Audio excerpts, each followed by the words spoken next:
80 years ago, a massive fleet of over 800 U.S. warships and 130,000 soldiers attacked Saipan Island, which was occupied by Japan. 15 aircraft carriers were dispatched, but Japan's 9 aircraft carriers were also ready, determined to defend Saipan Island, as it was the core of Japan's absolute defense perimeter.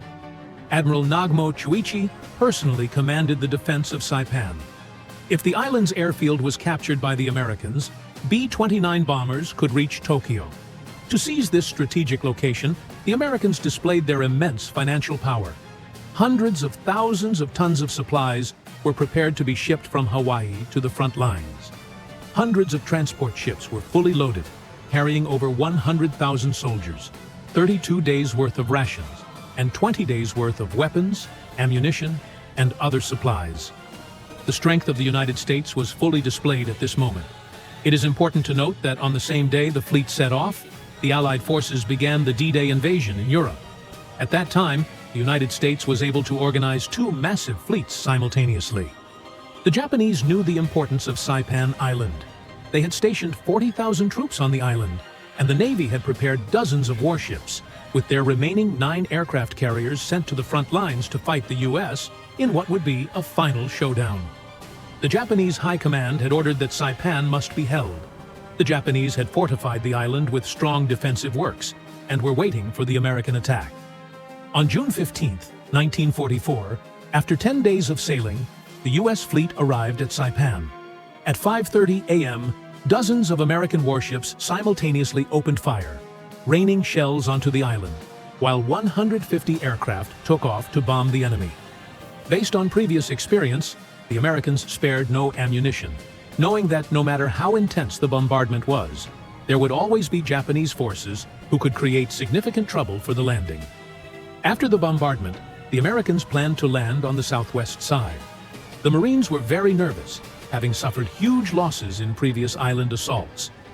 This time, the Americans came up with a new landing method, using amphibious tanks to spearhead the assault, with armored vehicles and artillery smashing through the Japanese defenses, while landing boats followed to avoid heavy casualties. However, the Americans overlooked that the Japanese had also learned from their experiences. The Japanese had already measured the distances in advance and even set up buoys. The Americans' actions were entirely within the Japanese fire coverage.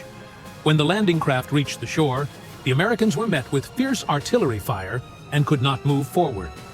Although the Americans fought with amphibious tanks and machine guns, after an hour of intense fighting, they had only advanced 10 meters. The casualties were staggering. As more troops landed, the Americans began to organize an effective counterattack. After a day of fierce fighting, they had captured 10 kilometers of beachhead, but only a depth of 1 kilometer. On this day, American casualties were 2,000. Just when the fighting was already exhausting the Americans, their submarines discovered the Japanese fleet secretly approaching. On June 15th, the Japanese fleet left the Philippines. The commander of the combined fleet, Toyoda Soemu, sent a telegram to Fleet Commander Ozawa Jisaburo with just 8 words: "The fate of the empire rests on this battle." Since the Japanese Navy was no longer a match for the Americans, Japan attempted to use land-based and carrier-based aircraft to fight a decisive battle against the U.S. Navy, in a last-ditch effort to destroy the American fleet and turn the tide in the Pacific War. Japan mobilized almost all its main warships and deployed hundreds of aircraft on the Mariana Islands. The American commander immediately made the decision to engage the Japanese fleet. However, the U.S. fleet was still supporting the landing operation on Saipan, and tens of thousands of tons of supplies had not yet been unloaded.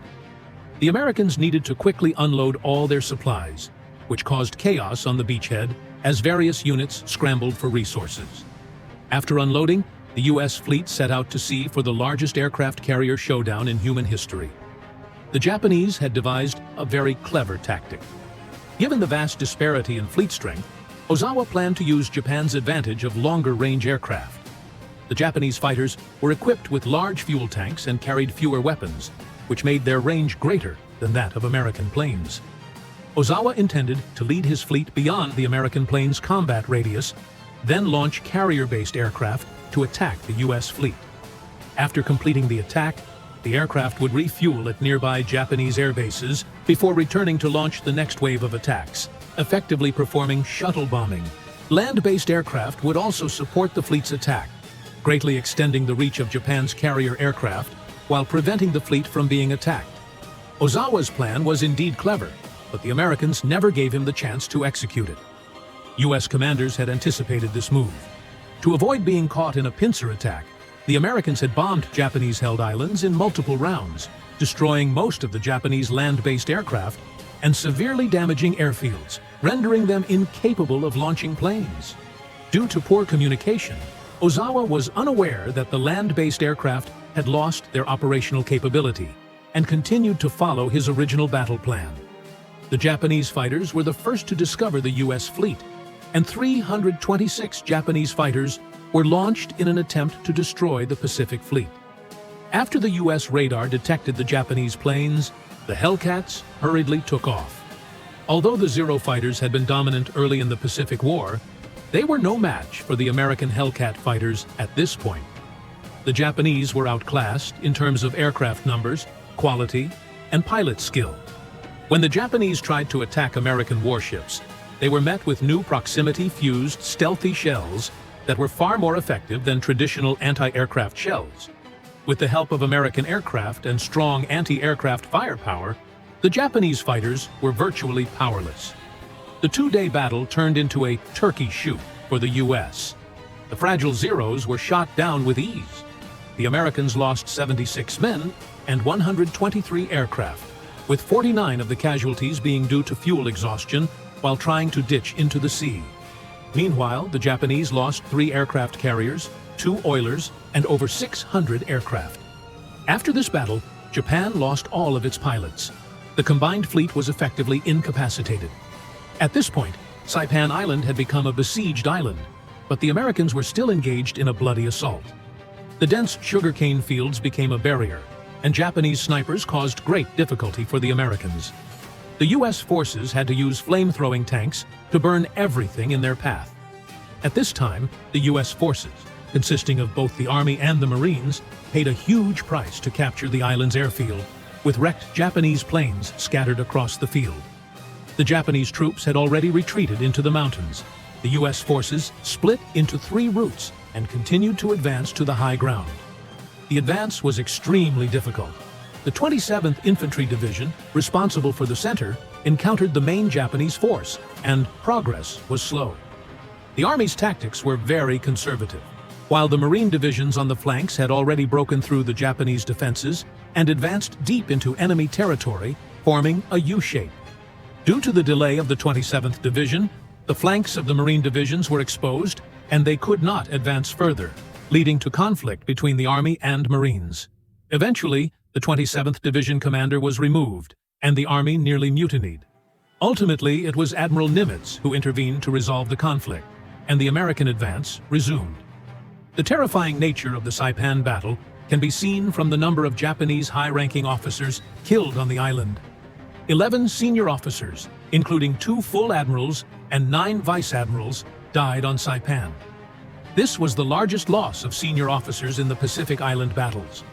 American artillery became the Japanese nightmare, and flame-throwing tanks were like demons.